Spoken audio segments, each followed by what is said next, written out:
महासभा का अकाउंट अभियान बता रहा हूँ, ये अमेंडमेंट हुआ है। अगर उस गांव में, एक गांव में 10 आदमी, कितना रुपया हुआ? अगर उस पंचायत में 20 गांव, कितना रुपया हुआ? 2000। अगर उस जिला में अगर 2000 गांव, कितना हुआ? 4 लाख हो गया। देखिए वो चाहेंगे करेंगे तब तो सर ये अभियान आपको चलाना है। ये अभियान चलाने के लिए चलिए हो गया। तो ये फंड की व्यवस्था हो गई। अब आगे महासभा का चुनाव का एजेंडा, चुनाव का एजेंडा, चुनाव में 5 बातें इंपॉर्टेंट है। चुनाव में क्या 5 बातें इंपॉर्टेंट है? जो आप लोगों ने अमेंड किया है, अपने साइन से हस्ताक्षर करके एविडेंस दिया है, वो एविडेंस अब मैं पढ़ रहा हूँ, जो अब ना आप काट सकते हैं, ना आप चेंज कर सकते हैं, और ना ही इसको नकारा जा सकता है। क्या एविडेंस है वो मैं पढ़ दे रहा हूँ। चुनाव से संबंधित प्रक्रिया व संविधान में दर्ज नियम और विधि। कोई भी व्यक्ति जो चुनाव पदाधिकारी होगा वह स्वयं महासभा के अध्यक्ष और महासचिव पद के लिए चुनाव नहीं लड़ सकता। कोई भी व्यक्ति जो चुनाव पदाधिकारी होगा वह स्वयं महासभा के बाकी 5 जोन के अध्यक्ष महासचिव के पद के लिए लड़ सकता है। चुनाव वर्ष 2017 के बाद 50-50 मैंने बताया बढ़ जाएगा। चुनाव लड़ने वाला प्रत्याशी स्वयं चुनाव पदाधिकारी नहीं होगा। चुनाव हर वर्ष मतदान के द्वारा ही संपन्न होगा। सिर्फ और सिर्फ मनोनयन की प्रक्रिया उस समय लागू होगी जब राष्ट्रीय अध्यक्ष पद के लिए एक उम्मीदवार खड़ा होगा, तो अपने आप मनोनीत हो जाएगा, अनबीटेबल काउंट हो जाएगा। चुनाव लड़ने के लिए अध्यक्ष प्रत्याशी के रूप में जो खड़ा होगा उसको अपने 5 साल के कार्यकाल को पूरा करने का पूरा एजेंडा, विवरण और समय के साथ देना होगा, नॉमिनेशन के साथ ही। चुनाव तय समय से 1 महीना पहले जो भी आजीवन सदस्य होंगे वही वोट के अधिकारी होंगे। जिस राज्य को चुनाव दिया जाएगा उसके चुनाव पदाधिकारी चुनाव पदाधिकारी के अधीन रिपोर्ट सबमिट करेंगे। मुख्य चुनाव पदाधिकारी को कार्य समिति के साथ बैठ करके मुख्य चुनाव पर्यवेक्षक अधिकारी प्रत्याशी और प्रत्याशी के बारे में डिसीजन लेने का पूरा अधिकार होगा। चुनाव में वोट देने का अधिकार सिर्फ महासभा का जीवन सदस्यों का होगा। चुनाव लड़ने वाले प्रत्याशी को चुनाव लड़ने के पूर्व 2 क्राइटेरिया पूरा करना। 2 क्राइटेरिया बड़ी इंपॉर्टेंट है। अगर महासभा का आप चुनाव लड़ रहे हैं तो 2 क्राइटेरिया आपको देना है। या तो आप महासचिव से ऊपर अध्यक्ष, उपाध्यक्ष, महासचिव के पद के लिए आप 100 आजीवन सदस्य बनाते हैं तो ही 3 पद के लिए आप लड़ सकते हैं। 50 सदस्य बनाने वाले व्यक्ति सचिव और उसके नीचे जो कोषाध्यक्ष और कार्यकारिणी समिति है उसका सदस्य बनेगा। यदि आप 100 और 50 नहीं बना सकते हैं तो अध्यक्ष, महासचिव और राष्ट्रीय उपाध्यक्ष के लिए 50,000 का सहयोग अनुदान राशि आपको जमा करना होगा। नहीं करते मत करिए, आप सदस्य बना लीजिए। और सचिव उसके नीचे 25,000 रुपया। तीसरा, महासभा के अध्यक्ष पद का चुनाव लड़ने के लिए नॉमिनेशन के रूप में 21,000 रुपया, महासचिव के पद में 15,000 रुपया, सचिव के पद में 11,000 रुपया, राष्ट्रीय उपाध्यक्ष के पद में 15,000 रुपया, कोषाध्यक्ष के लिए 10,000 रुपया और 5 जोन के अध्यक्ष के लिए लड़ने के लिए 15,000 रुपया और 5 जोन के सदस्यों के लिए 5,000 रुपया रखा गया है। ये इसलिए कि महासभा के कोष में फंड आएगा, उससे चुनाव की प्रक्रिया को आगे बढ़ाने में किसी पर डिपेंडेंट नहीं रहा जाएगा।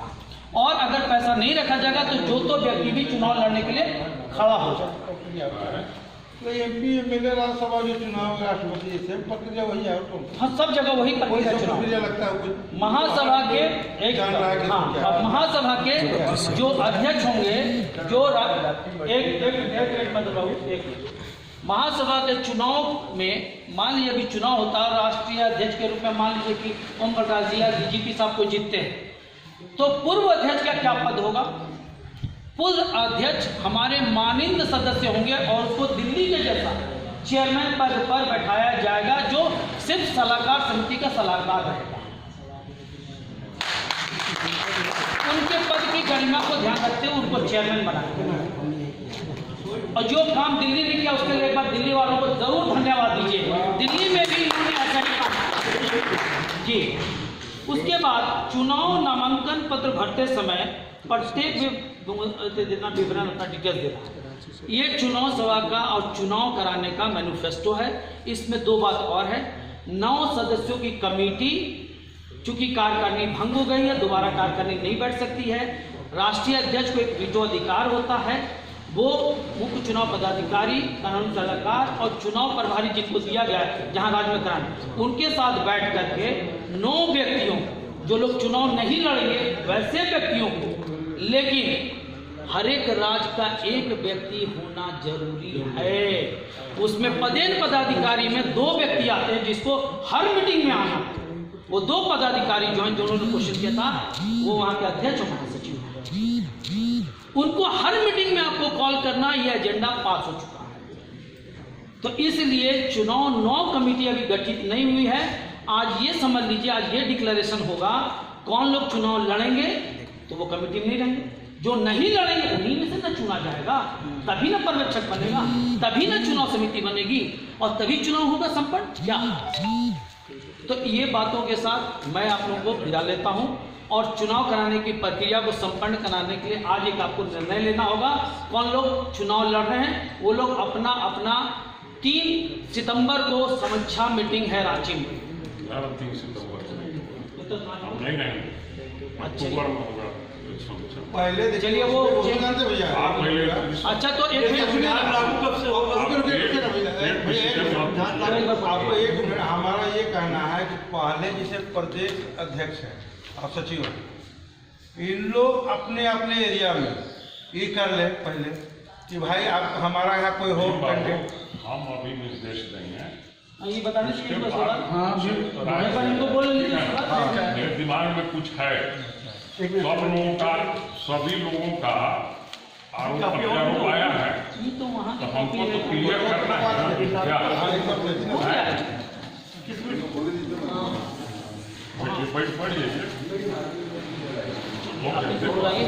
नहीं एक चीज खाली हम आपसे हम भैया मेरा, आप जो भी नेपाल में जो आप वही बनवाए हैं, हम नहीं बनवाए, सहयोग किए ना, हम कल आह्वान किए थे, वहाँ कुछ आह्वान किए ना। मेरा रिक्वेस्ट यही है कि रांची में हम लोग को कम से कम एगो धर्मशाला होना चाहिए।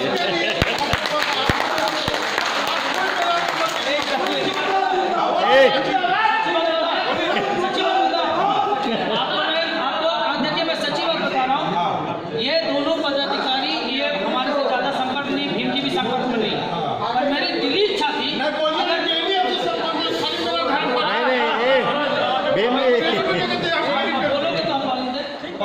मेरा ये कहना था कि हमारे पास भीम जो नाम है वो भीम जी हुआ के भीमकाय दिल्ली वाले हैं। इन्होंने गुमला में दिया और कहाँ कहाँ दिया, मैं इनसे डिस्कस कर रहा था कि अरे भीम जी के दिन बैठाओ ना यार, हम लोग कम से कम रांची को कायाकल्प करें। ये इतना हम लोग उधर उधर भाग रहे हैं, रांची तो शुरू कर नहीं रहे, हम लोग इधर उधर भाग रहे हैं। तो आप कह रहे हैं हम लोग करेंगे इसको खाली हम लोग तो 1 महीना से हमारे नेताजी हम लोग लगे हुए हैं किसी तरह। अब आखिरी बड़ा है, नहीं समाज के हर लोग सहयोग करेंगे भीम जी, समाज के हर लोग सहयोग करेंगे। ऐसा नहीं है कि भीम जी पर छोड़ दिया जाए, हेमंत जी पर छोड़ दिया जाए, चाहे अध्यक्ष जी पर छोड़ दिया, ऐसा नहीं है।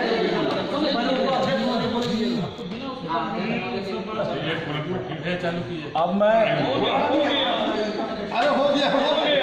सभा के अंत में माननीय अध्यक्ष महोदय के, अरे भाई थोड़ा शांत रहिए। अच्छा रुक जाइए, फ्रंट लिया था, कर दिया, फ्रंट लिया था, एक ही पेज। सभा के अंत में मैं अध्यक्षीय उद्बोधन हेतु और उचित मार्गदर्शन तथा जो आपके द्वारा जो सलाह मशवरा दिया गया, सवाल उठाए गए, उसके जवाब के लिए मैं आमंत्रित कर रहा हूं और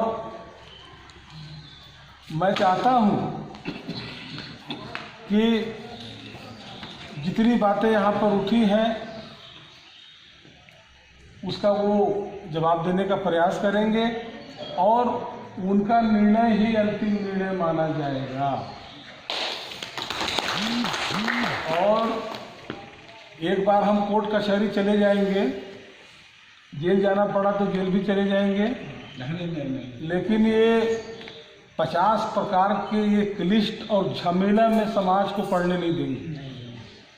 समाज हमारा सामाजिकता के साथ चलेगा। इस तरह का दादागिरी और इस तरह का कानून मैं स्वीकार नहीं करता। बिल्कुल।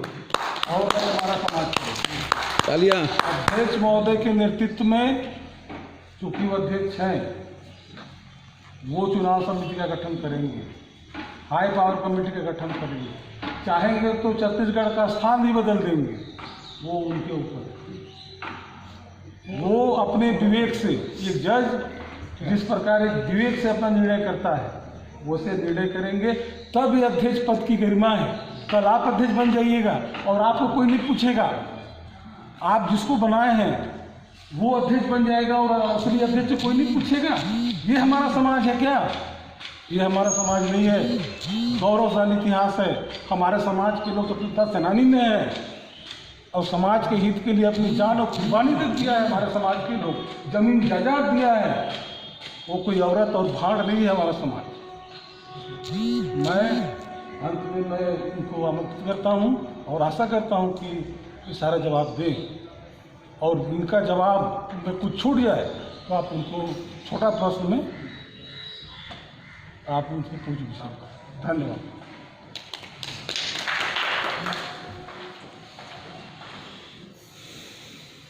सभागार में हमारे सभी माननीय जो उपस्थित हैं, आपका हार्दिक अभिनंदन। आप अपने बहुमूल्य समय